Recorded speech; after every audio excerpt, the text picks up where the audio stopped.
días.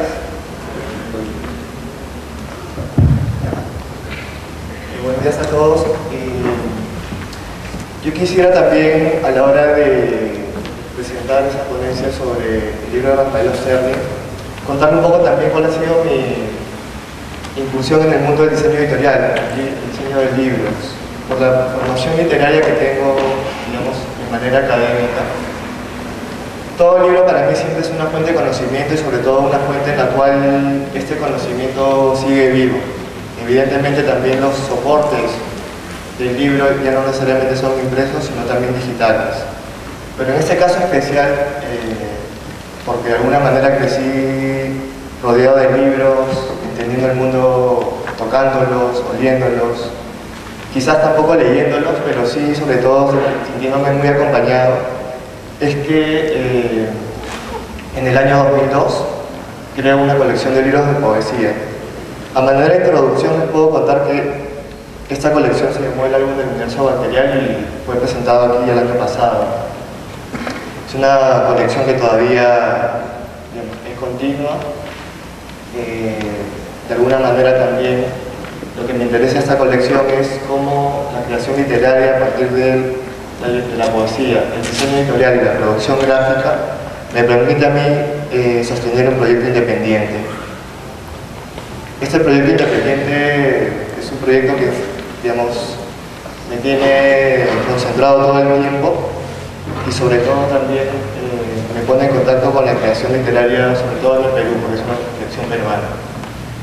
La particularidad de esta colección también, que es como yo entiendo el diseño, es que en realidad cada libro es un mundo y un universo único, por lo que tampoco jamás pretendí crear o estandarizar a través de un formato único, motivos de portada o sobre todo que los autores se sintieran de alguna manera estandarizados. Este es el primer libro de la colección, que fue un libro que hice en el año 2002, teniendo mi formación en literatura y sobre todo teniendo mucho contacto con la cultura visual.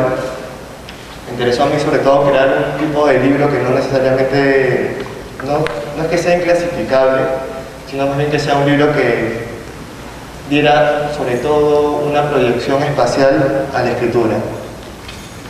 Me interesaba mucho también el trabajo visual. Algunas personas me dijeron que estaba haciendo yo un libro objeto, yo más bien entendí que era diseño editorial, pero sobre todo poesía gráfica. Un poco la anécdota de este texto de aquí, que es el único que voy a mostrar sobre mi libro, es que es el primer texto para leer y es una dedicatoria, ¿no? Y todas esas iniciales que uno ve ahí son personas que de alguna manera les habría agradecido en aquella época mi inmersión en ese mundo literario y de creación. Y consecuentemente también con otros compañeros de ruta empecé también a editar sus libros, diseñarlos y sobre todo leerlos, porque siempre al diseñador se le hace una pregunta, ¿no? ¿Cómo encarar un proyecto visual y cómo trasladar contenidos? Y evidentemente si nosotros pensamos, por ejemplo, en el diseño, el diseñador no puede comunicar nada que no conozca, ¿no? Y en este caso cada proyecto ha sido siempre un reto distinto y estos retos han estado asociados sobre todo a poder, por un lado, meternos en la conciencia de estos creadores, ¿no? Y que el diseño los acompañe. Por ejemplo, este es un libro que se llama Insomnio. Tenía características de una libreta Moleskine. Quizás aquí no se vea mucho, pero esas libretas, por un tema de función y de práctica, tienen algunas reglas, ¿no? Por ejemplo, los centímetros digamos, en ese primer plano izquierdo. Como era un libro de sonetos, yo hice un plano secuencia colocando, por ejemplo, el número de sílabas, ¿no? Y que son 11, ¿no? Porque son endecasílabos. Y luego está acá Insomnio, que por el tema de los medios tonos aquí en la proyección no se nota, había un conteo silábico que era de 3. Era un poco también para contar el mecanismo que se escondía detrás del libro. tenía como un moleskin, también un sobre posterior, y en él colocamos todos los títulos de sus poemas.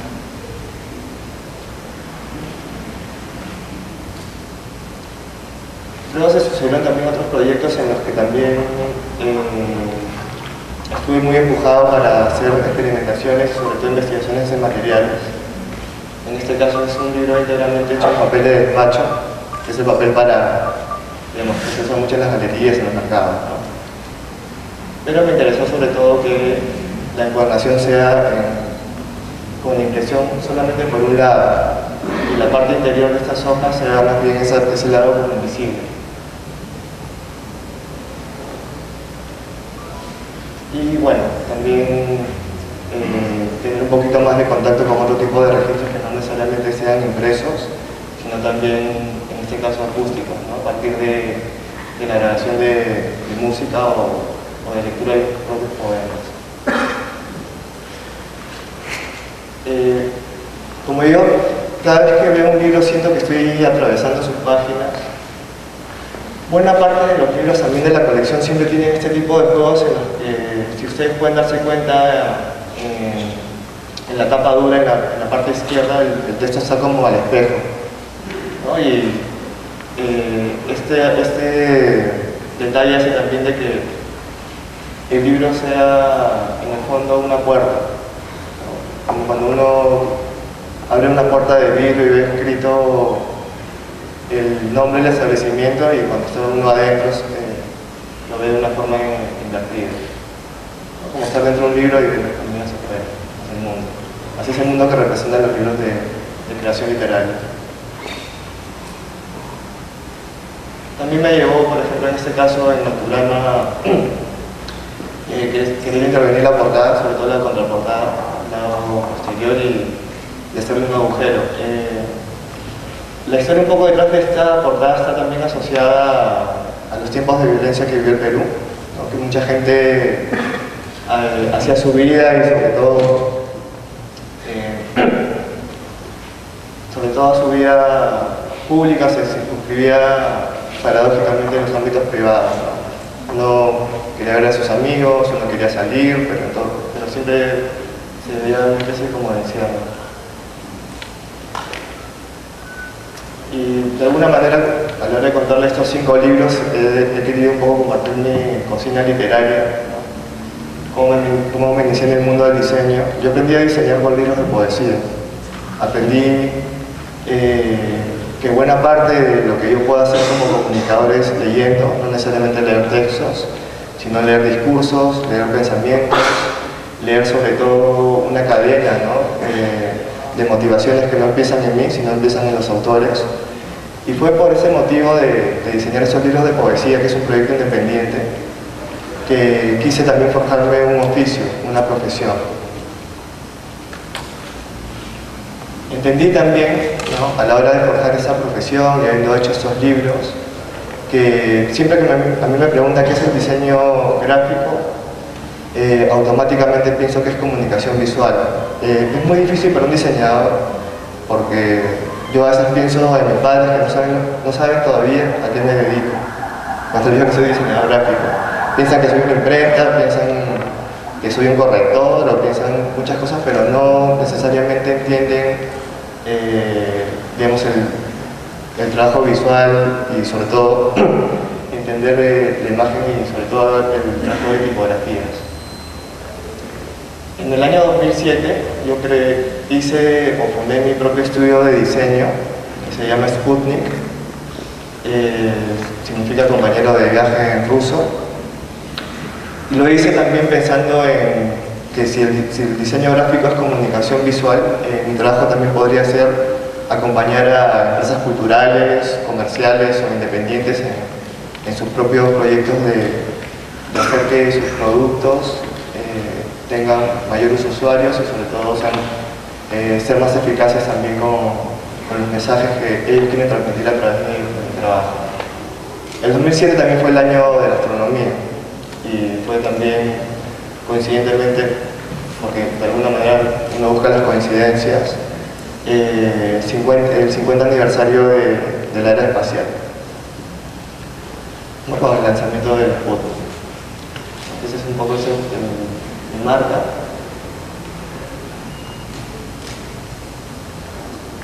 Sputnik es un nombre tan común que hay como, creo, investigando, son como 25 estudios que se llaman Sputnik en el mundo. Y era un poco difícil también, bueno, difícil, no, un poco un reto hacer una gráfica vinculada sobre todo a la marca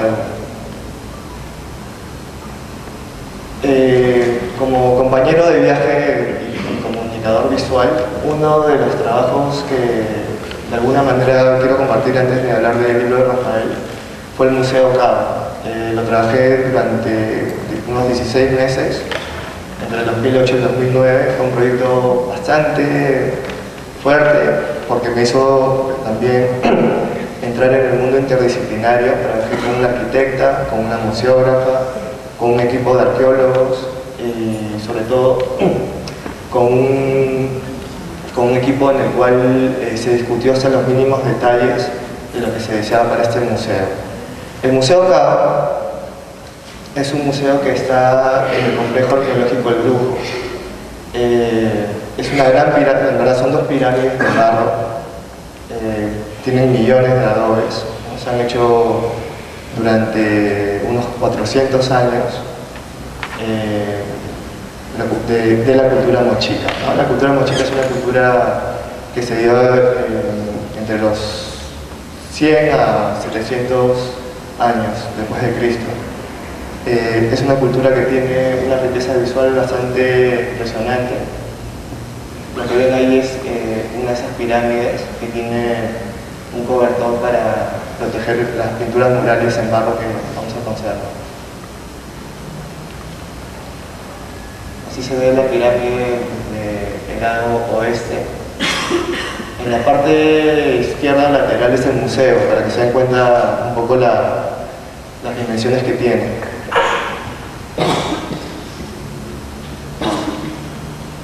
También estaba presentando yo lo del museo porque Perú tiene, digamos, a partir de esta suerte de identidad y de reconocimiento en el mundo, es, creo yo, por su patrimonio histórico y sobre todo arqueológico.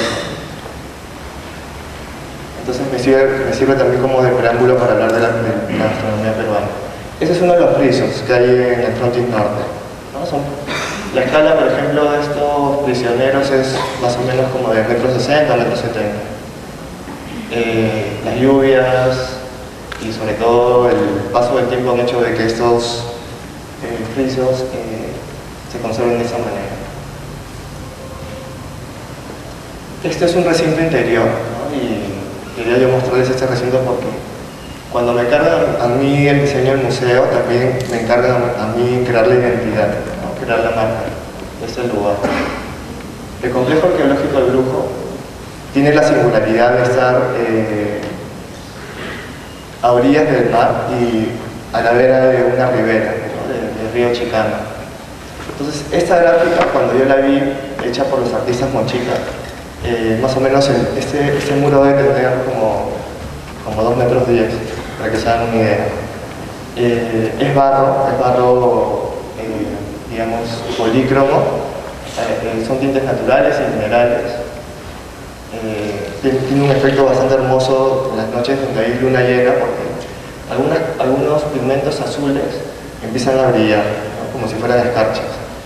Y lo increíble es que se hayan conservado, y lo increíble también es que cuando yo vi este mural, a la hora de hacer una investigación sobre el Museo Cava, me quedé impresionado no un poco, sino bastante por la destreza de estos artistas, y sobre todo porque yo lo entendí también de manera bastante sintética con ese sitio, ¿no? Y esta fue mi interpretación de este lugar, ¿no? El complejo arqueológico El Brujo, y la pirámide se llama Pirámide Cava. Si ustedes pueden darse cuenta con la iconografía, van a ver inmediatamente una ola, ¿no? Que se está formando. Esta ola que se forma tiene una espuma también, pero así como es una espuma también son los rayos del sol, esa capacidad sintética del artista, ¿no? En la parte inferior derecha de esta ola que se forma vemos una mantarraya, que es un pez de mar. Y en la parte interior de esta ola, en verdad es un río. es este río, ¿no?, de agua dulce, ¿no?, que si ustedes pueden ver ahí hay un bagre, ¿no?, que, digamos, esta síntesis fue lo que me atrapó del lugar. A partir de ahí se generaron, por ejemplo, los tótems, ¿no?, para señalizar el lugar. Este es el museo propiamente dicho, ¿no? En la parte superior también hay una identificación. Y este es el museo, o sea, me encargaron de hacer toda la gráfica del museo, toda la panelería. Por ejemplo, hago los relieves también a partir de materiales ruteados. Y también por el propio concepto de la arquitectura, ¿no?, que era un concepto bastante, no sé si la palabra ser minimalista, pero sí elemental, ¿no? O sea, una exposición de una arquitectura con elementos, ¿no?, en los que, por ejemplo, si ustedes pueden ver las paredes, son paredes que están terminadas de encofrar, ¿no?, de meter el cemento y tal cual. Me tomó en realidad como 16 meses poder enseñar esto porque hice como 4 propuestas distintas y las 3 anteriores tenía mucha frustración porque como la arquitectura es tan fuerte y tan potente por el uso del cemento, descubrí que en realidad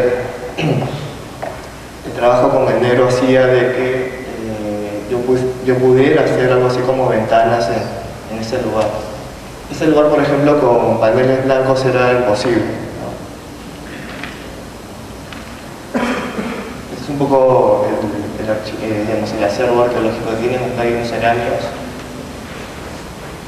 hay piezas de oro, ¿no? Este museo también se hizo de alguna manera para mostrar los trabajos en el descubrimiento de la señora de Cava, que fue una gobernante mochica, y todo lo que ven ahí es la mejor funeraria.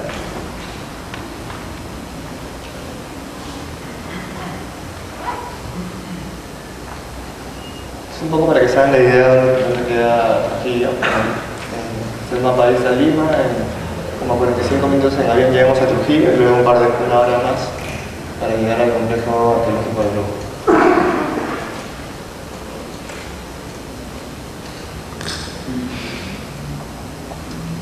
Y justo en esa época que estaba yo haciendo el trabajo del Museo Cava, yo vivo en un barrio de Lima que se llama Miraflores, y la singularidad de Miraflores es que es un lugar bastante amable para caminar. Entonces, muchas de las cosas y mucho del ocio que tengo la hago alrededor de mi casa, ¿no? Y justo uno de los restaurantes que queda por ahí es el restaurante de Rafael Osterling, que es un chef peruano de la primera generación de chefs en los que hubo una preocupación por la alta cocina, ¿no?, tecnificarla más, darle más atributos también a los productos de los cuales ellos se inspiraban. Y Rafael también es de alguna manera compañero generacional de Gastón Acurio, ¿no?, que es el líder de la cocina peruana como hoy es entendida y sobre todo está generando ese impacto en otros países. Rafael Osterling, que es digamos este chef que tiene un restaurante que lo abrió en el año 2001, es un espacio en el cual él considera que es su casa, más allá de que sea un espacio en el cual, digamos, tenga la disposición de un salón con ciertas características, con arquitectura, diseño, todo está intervenido por él.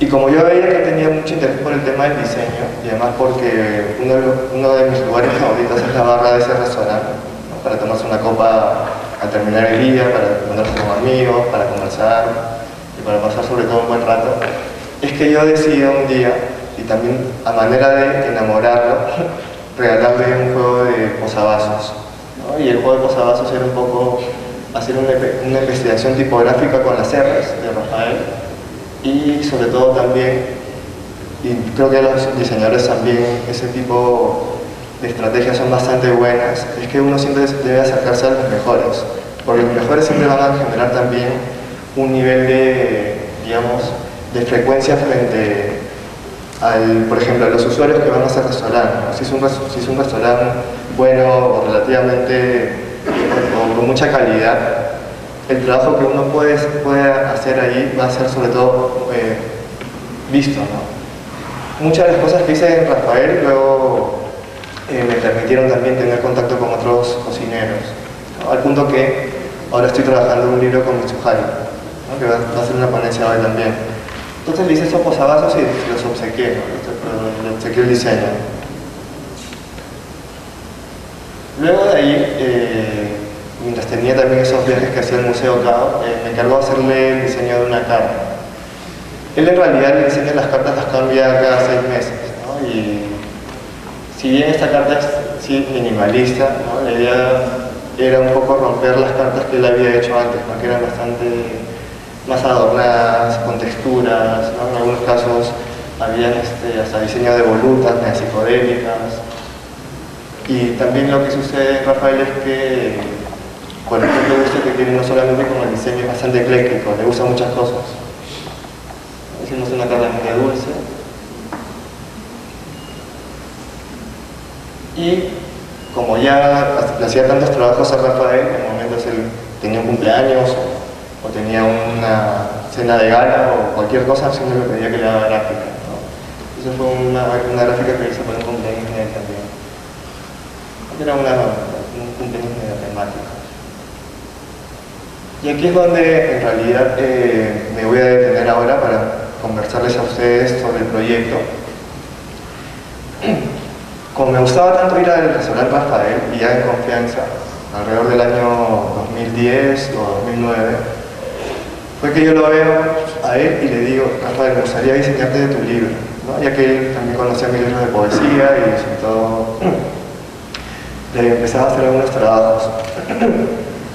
Le dije que quiero hacer tu libro porque admiraba su trabajo, ¿no? Y creo que uno cuando le hace un trabajo a una persona que admira es como una oportunidad y sobre todo una sensación bastante profunda, bastante plena, y sobre todo también es algo así como querer devolverle a alguien toda la alegría que te ha transmitido, ¿no? Y es una alegría, imagínense, no sé, o sea, tener la alegría de estar en un lugar que te atiendan muy bien, que comas excelente, que estés con tus amigos, que te tomes unas copas, que estés constantemente pensando en llegar a ese lugar cuando el día, por ejemplo, termine, ¿no? O sobre todo también para mí, ¿no? que soy un vecino de Miraflores, terminar la noche. Y cuando yo a Rafael le digo que me gustaría diseñar su libro, él me dice: ¿sabes qué, Arturo? Me encantaría que lo hagas, pero mi libro ya me lo están diseñando. Entonces sí, pues, ¿no? Como que me había servido el helado y se me cayó la bola. Y a la hora que se me cae la bola, digo, bueno, esperemos, ¿no? Y me quedó esa sensación así como de vacío durante unos 3 días, ¿no? Yo preparándome para decirle a él: quiero diseñar tu libro, me gusta tu cocina, y finalmente no se pudo. Es que con el tiempo también, ¿no? Y por aquí, si bien me han venido pocos trabajos, pasaban trabajos, terminaba uno, terminaba Rafael para celebrar, lo veía, lo saqueaba, lo que había diseñado. Después de 7 meses, nuevamente entre conversaciones me dice: ¿sabes qué, Arturo? Te cuento de que el libro que estaba diseñando con ese estudio lo he sacado de ahí. Y bueno, yo abrí los ojos, ¿no? Me dice: pero lo he llevado a otro estudio de diseño para que me lo haga. Y se me cayó la segunda bola de helado, ¿no? Con ese comentario que me hizo. En ese momento ya acepté, como tenía una leve esperanza de poder diseñarlo, acepté que no lo iba a hacer.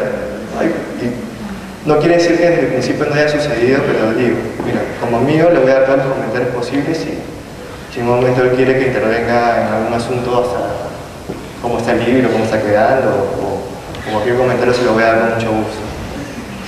Luego de los otros 7 meses, recibo una llamada de él, me dice: te invito a tomar una copa, vente a la barra, 10 de la noche.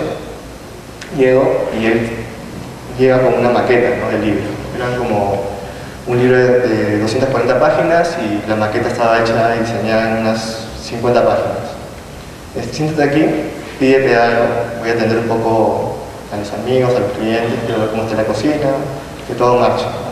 Perfecto, entonces me quedo sentado viendo el libro y lo veía con interés, sobre todo porque me interesaba saber realmente cómo había vivido Rafael estos procesos que le habían durado 14 meses, ¿no? Entre estos 2 estudios. Entonces empiezo a ver el libro y yo, está bien, no me gusta tanto, está bien, pero dije, yo le voy a decir, de todo comentario que le haga Rafael, voy a ir por detrás. Si a él le gusta algo mucho, voy a ir por detrás. Si a él le disgusta algo, voy a ir por detrás. Un poco para no hacer un pinchaglobos y no romperle esas expectativas que él tiene como cualquier persona que va a tener en su primer libro. Creo que esa posición de uno, de realmente revelarse frente a los demás, es un momento en el cual, no sé, es indescriptible. A mí me ha pasado como editor, ¿no? He hecho más de 50 libros y me doy cuenta que las personas terminan enloquecidas con ese primer libro. Y le estaba pasando lo mismo a Rafael, que estaba enloquecido en estos 14 meses. Él llega y me pregunta, ¿qué tal? Y de manera diplomática, bien, o sea, lo estoy revisando, reviso algunas cosas, y me corta y me dice, a mí no me gusta mi libro. Y digo, a mí tampoco me gusta tu libro. Y más bien ahora sí quiero que me lo diseñes. Ya creo que hemos esperado mucho tiempo, me he equivocado en algunas cosas, en algunas decisiones, y creo que me gustaría que tú seas la persona indicada para llevarlo a cabo. Cuando él me comenta eso de ahí, porque era como la primera parte de este proyecto, luego yo en el camino me entero de que el libro iba a ser publicado por Planeta, editado por Planeta, que es una editorial que ustedes deben conocer. El tema de las grandes editoriales es que, digamos, hay ciertas singularidades en los autores y ciertas cosas que en muchos casos los editores no quieren respetar. Tuvimos la suerte de estar con Sergio Vilela, él ahora es el editor regional de Planeta peruano y está viviendo en Bogotá. Tuvimos la suerte de trabajar con él, que él es escritor, y entendió lo que queríamos hacer con el libro.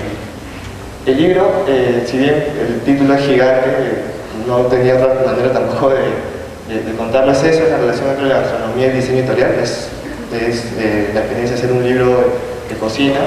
Digo el viaje visual y literario porque es un viaje de palabras y es un viaje también de imágenes. Y finalmente Rafael, el chef, el restaurante de las recetas, es el libro como les contaba, es un libro que habla de la filosofía, la visión de Rafael, que es ese cocinero. Es también el restaurante que él hizo hace 11 años, donde se vuelca todo su mundo interior, su mundo de fogones, su viaje de sabores, olores, ¿no? Esa experiencia que tuvo de niño en esta cocina familiar y materna, y sobre todo las recetas, porque ese libro, a la hora de hacer un libro de recetas, y un poquito quería contarles, es un libro de 300 páginas, tiene 12 secciones, tiene 188 recetas, es bastante para un libro de cocina. Quizás el número 188 sea un poco, digamos, engañoso porque son 128 recetas y 60 recetas que son básicas, pero finalmente también lo son. Tiene 197 imágenes y 66.300 palabras. Es realmente un libro de texto. No de texto, pero yo creo que debe ser algo así como que pues el 45% de imágenes y el 55% de textos. A partir de ese porcentaje, ustedes también pueden darse cuenta cuál era la orientación del libro. Los libros de gastronomía, en realidad, y eso lo estuvimos conversando también con Pedro Martino, con Mitsuharu, con Alejo Gutiérrez, con Iván Cadena, es que los libros de gastronomía es un mundo propio. O sea, hay distintos estilos de libro. O sea, no hay un único libro, como tampoco hay un único libro de literatura infantil, un único libro de poesía, un único libro de arte, ¿no? Son infinitos. Y sobre todo, los autores son los que le imprimen la intención o la voluntad a este, ¿no? Y lo que quería hacer Rafael era eso, compartir sus recetas. Es decir, yo comparto mis recetas, no tengo ningún secreto que guardar, ¿no? Y más bien voy a compartir también las cosas que he ido descubriendo en este oficio. El libro es un libro de tamaño, bueno, no es un coffee table porque no es un libro que tenga más del 70% de imágenes, pero es de medidas de 280 milímetros con 250 milímetros. Es un libro, digamos, es este aquí, perdón.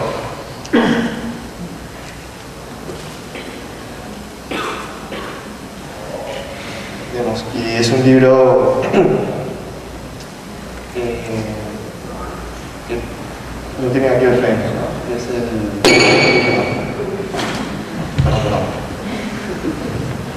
No se asusten.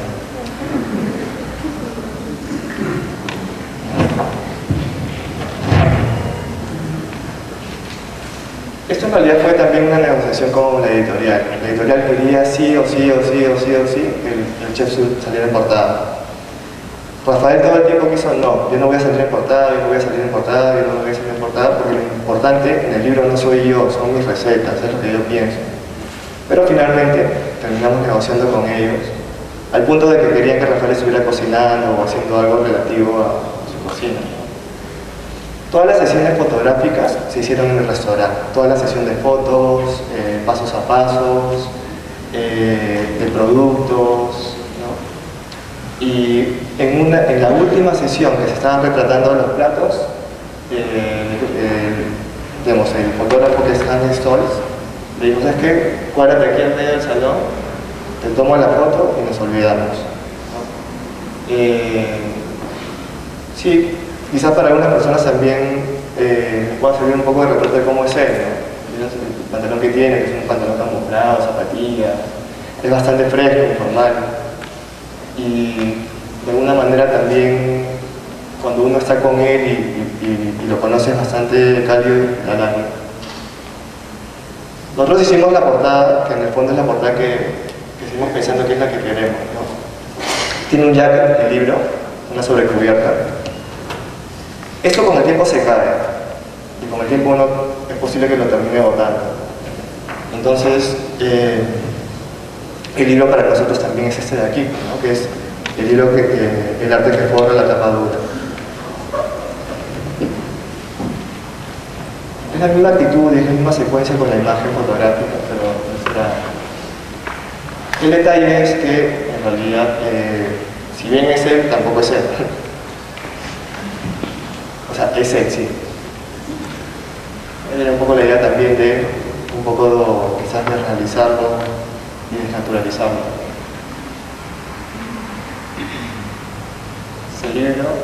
Voy a hacer un poco una secuencia de imágenes también, contándole algunas partes. Esa es la imagen que, digamos, que abre el libro, ¿no? Es la actitud de Rafael en su restaurante. Él llega y todo lo que él mira lo arregla. Por ejemplo, si la vajilla está mal puesta, la coloca en una mejor disposición. Si las flores están caídas, las cambia. Si una persona, por ejemplo, ha ensuciado el piso y no espera que venga, digamos, la gente de servicio para que lo haga, lo termina haciendo. Y es como se siente que es una persona en su casa, ¿no? Una persona que es anfitriona. Es un poco también las imágenes del personaje, un poco también cómo él ha configurado su espacio. Rafael tiene un truco en realidad, pero es parte también de su secreto, ¿no? Que para él su cocina es una cocina casera. Yo cuando escucho eso, o cuando personas escuchamos que es una cocina casera, nos da un poco de gracia, porque para que sea una cocina casera muchas de las preparaciones de libros duran hasta 9 o 10 horas. Entonces, no sé, pues, yo hice la prueba una vez con una de sus recetas para almorzar y terminé cenando. O sea, no sé, y empecé a las 10 de la mañana a cocinar. No me di bien el tiempo, de repente, como no tengo la expertise del chef, no sabía hacer cosas a la vez, pero terminé muy tarde, ¿no? Y él me dice eso, ¿no? Que su cocina es casera, porque la experiencia de él con la gastronomía es como la experiencia que tienen muchos cocineros, que es algo que adquirió en su espacio íntimo, que fue el espacio de su casa. Entonces, la mamá de Rafael, se llama Rina, se la pasó toda la niñez, ¿no? Y parte de la adolescencia de Rafael y sus 5 hermanos cocinándole a ese batallón. Y lo cocinaba cocina del mundo, ¿no? Le hacía crepes, les hacía, por ejemplo, albóndigas, buñuelos, o sea, cosas que lo transportaban a él.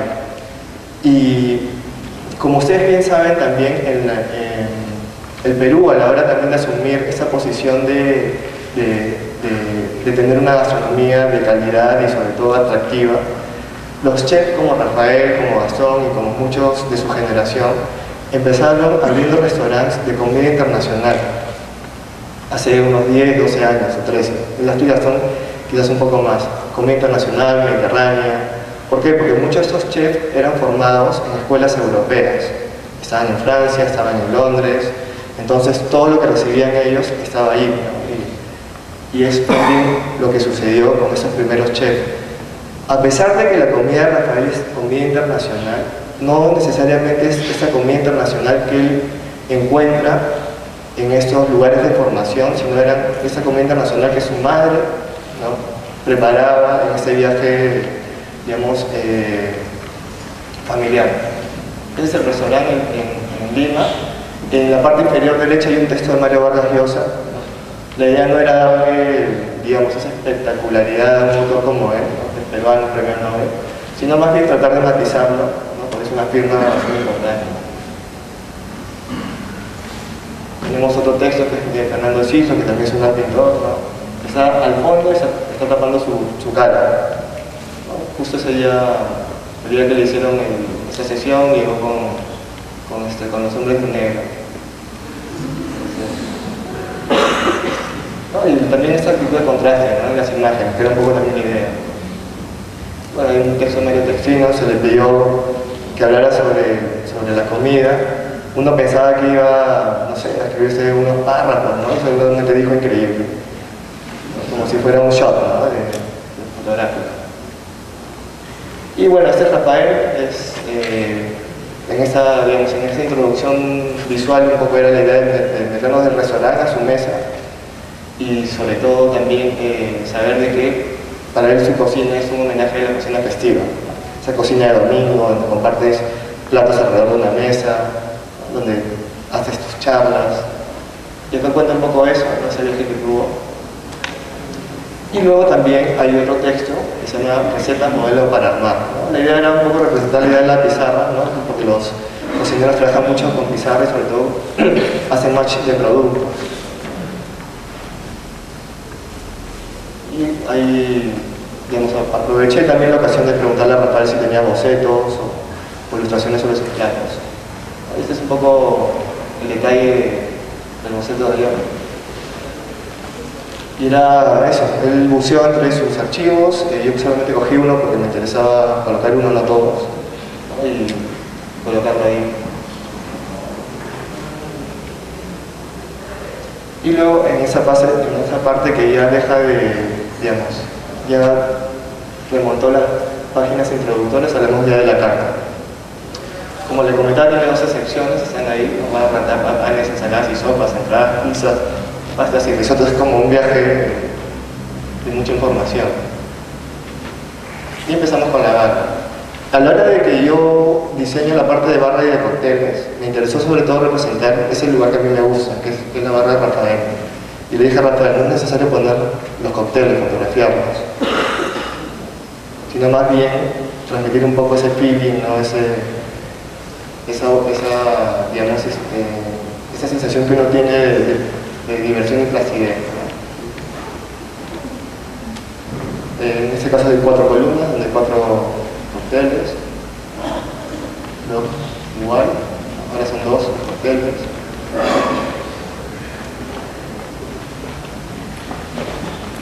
Hablamos del Martín y entonces había todo este rollo también con la coquetería, en este caso con esa imagen. Martín y maracuyá, sprints. Y también es un poco, digamos, de manera bastante presencial lo que pasa en el bar, ¿no? Cómo se van acumulando los vasos, cómo se va, digamos, avanzando la noche. Y la noche termina así, ¿no?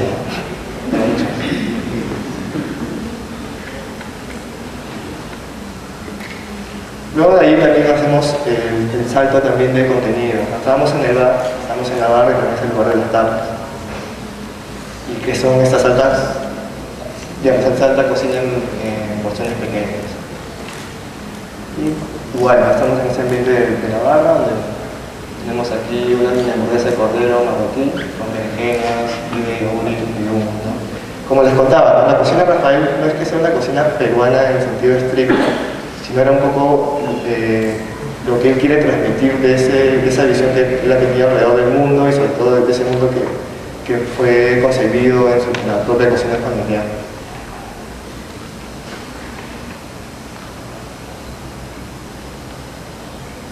Acá también ya se empieza a revelar la estructura del libro. Es una estructura que tiene dos columnas. Ustedes cuando vean libros de gastronomía, el hecho de usar dos columnas quiere decir que podamos separar una primera columna de ingredientes, ¿no?, y una segunda columna de preparación. En la parte superior, no es muy legible, pero está debajo del título y esa línea punteada, están los indicadores. ¿Cuánto tiempo es posible que te demores? ¿Qué nivel de dificultad puede tener? Y cuántos packs o digamos, cuántas porciones son las que vas a preparar con esa receta. A partir de ahí, de esta supuesta elegancia y esta supuesta entrada también a ese mundo del restaurante, nos estamos metiendo a la cocina. Y cuando nos metemos a las cocinas hablamos, por ejemplo, de tips, ¿no?, de cosas que debes saber, ¿no? Y empiezan a aparecer esto en el recetario, como les comentaba, ¿no?, con imágenes de paso a paso, como una tortilla de patatas. Quizás sea una imagen tan vista, ¿no?, pero tan cálida también, que era también lo que de alguna manera queríamos transmitir con el libro. Y también van a tener esas imágenes más, digamos, más informales, con imágenes más, digamos, de estudio. O en este caso, por ejemplo, también acá hay un paso a paso de cómo rellenar un calamar. No nos interesaba tampoco colocar los platos necesariamente como en su estado final, sino listo para un montaje. O por ejemplo, si se hablaba de la receta de un lenguado, en vez de poner el plato, colocábamos cómo meter el lenguado. Esa es la parte de panes, los tips. Si ustedes también se dan cuenta cuando ven las imágenes, a mí me resultan bastante, digamos, próximas, ¿no? No digo que mi cocina sea esta, pero me da la sensación de que yo lo puedo hacer, me da la sensación también de que no hay una distancia tan alta, porque cuando uno piensa en alta cocina piensa que es un mundo al que jamás va a acceder, ¿no?, como muchos de nosotros quizás aquí estemos.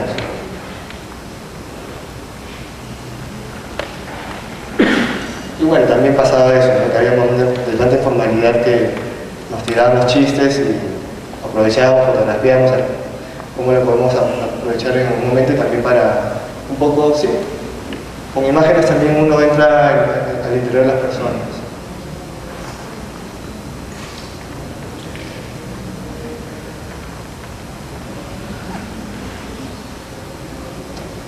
Y como también les comentaba, por ejemplo, esa es parte de ensaladas y sopas. Es claro también, y no sé si será claro para ustedes, pero los libros siempre están hechos, se arman equipos para hacerlos. Está el fotógrafo trabaja siempre con un food styler, con una persona que le prepara los platos, independientemente de la intervención que pueda tener, por ejemplo, cada cocinero frente a sus creaciones. Sucede también que muchas de las comidas que uno de alguna manera disfruta, visualmente no son atractivas. Es más, la fotografía gastronómica debe ser una de las fotografías más difíciles de hacer. El tema de la iluminación, por ejemplo, si uno de los componentes del plato realmente se ve atractivo, y eso hace también que, por ejemplo, en este caso el food styling también empieza a jugar, ¿no?, con sensaciones o con cosas que encuentra. Por ejemplo, a la hora que armaron ese plato que yo estuve ahí, empezaron a sacar las ramas del florero. O también lo que sucede, ¿no?, de que a veces también hay muchos libros que empiezan a evitar las imágenes que son de la realidad. Este es un plato, esta es una olla roja de la realidad. Tiene ese borde hasta medio quemado. O sea, si realmente, por ejemplo, uno va a ver una olla en un libro de gastronomía que está cuidando hasta la parte más superficial y brillante, estaría espantada esta imagen. Pero ya también, una vez más, era tratar de que esta experiencia sea lo más, por un lado, placentera. Placentero también a veces es quemar y echar a perder las cosas. En este caso no. En este caso también era eso, ¿no?, trasladar la experiencia de la alta cocina a una cocina más amistosa y más amable. Y bueno, también tenemos estas imágenes de composición. Este, por ejemplo, es un chupe de camarones.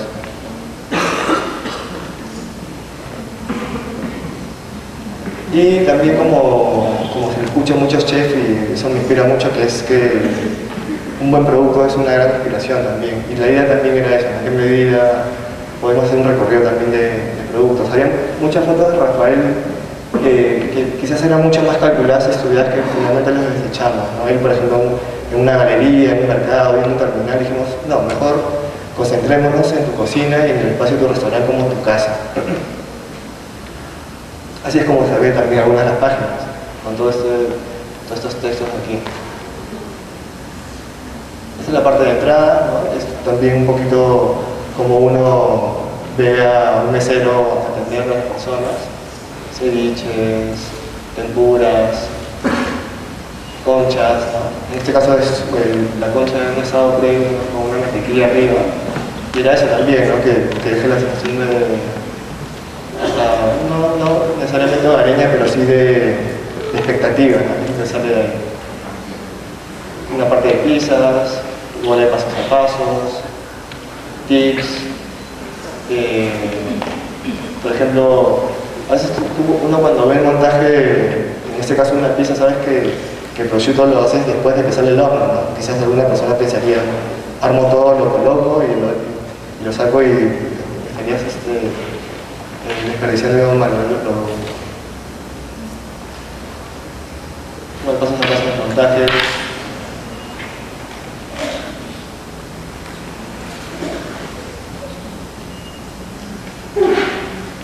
Esta es la parte de masas.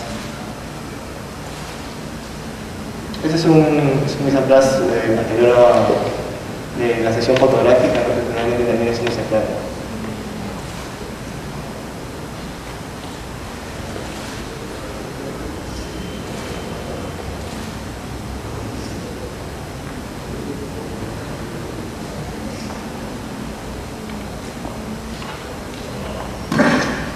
Claro, también pasa, por ejemplo, aquí, ¿no?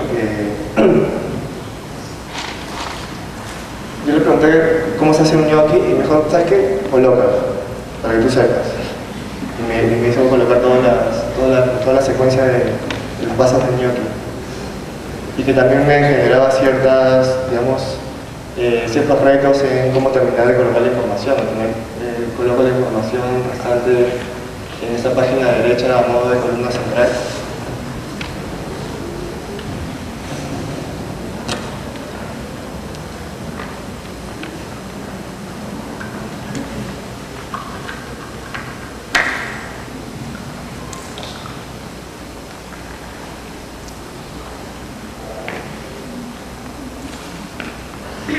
Justo lo que comentaba también Pedro, ¿no? Esta fascinación de lo metálico en el pescado fue también, estos atunes, nos sirvió también para crear esa sección de pescados y mariscos. También las recetas tienen cierta singularidad que yo creo que se ve en otros libros. Este libro, como pasa en muchos libros, siempre los libros miran otros libros. Siempre tus lecturas frente al conocimiento están en relación con otros conocimientos que has adquirido. Y también me parece que sería interesante siempre, cuando me toca hacer libros de gastronomía, que el propio chef te cuente qué estaba pensando o haciendo o algo, ¿no? Si bien no se lee en la parte superior, debajo del título hay un comentario, que es como una sumilla, ¿no? O sea, te quiero contar un poco la historia detrás de esta preparación.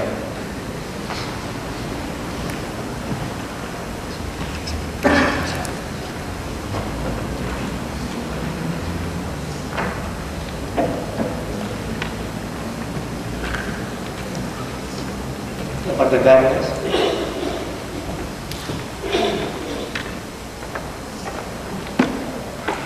Postres y cremas. Igual, ¿no? También los que hacen cocina y fotografía saben que las imágenes que puedes hacer pueden tener una duración, no sé, de 1 minuto o 2, porque el comportamiento del plato cambia. Y este de aquí, por ejemplo, estaba en el límite. Esta imagen del fruit food. Las frutas.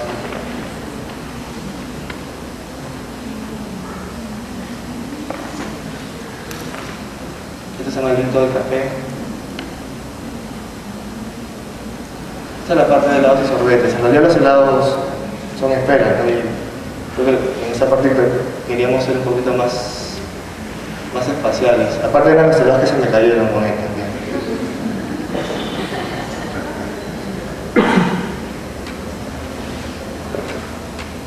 Y es también cierta, ¿no? A veces, si tienes la receta de un helado,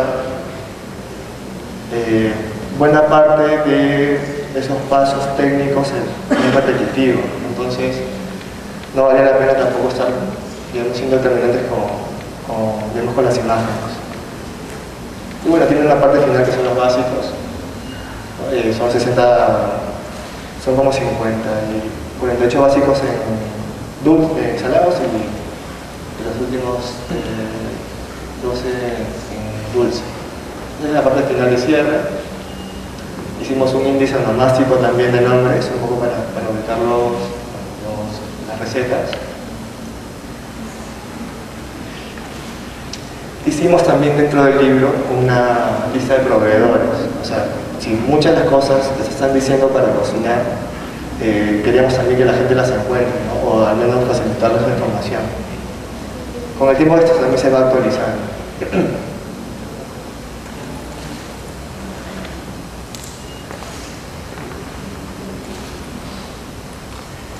Esta es la parte de atrás de la contraportada del forno. Esta es la contraportada de la sobrecubierta. Este es el detalle del código de barras. Y como siempre le termino haciendo Rafael algunas cosas, también la última vez lo vi y le dije te voy a regalar unos posavasos. Estuve en México y me encantó. Vi unos posavasos que tenían los logos tipo de cómics, como para poner mensajes, ¿no? De repente, no sé, te interesa, por ejemplo, recordar algo, ves a una chica guapa, dices que estás guapa y se lo mandas, ¿no? Aparte que es un bar. Y hicimos como una especie de homenaje a la niñez, también esa niñez que de alguna manera él también ha querido tratar con su libro, pero esos son posavasos. Hicimos un estudio de tipografías, ¿no? de cada personaje, Patán, Snoopy, la pantera rosa y la águila bonita. ¿No? Esa imagen me gusta, ¿no? Porque es casi, digamos, como una versión de Planeta de los Simios.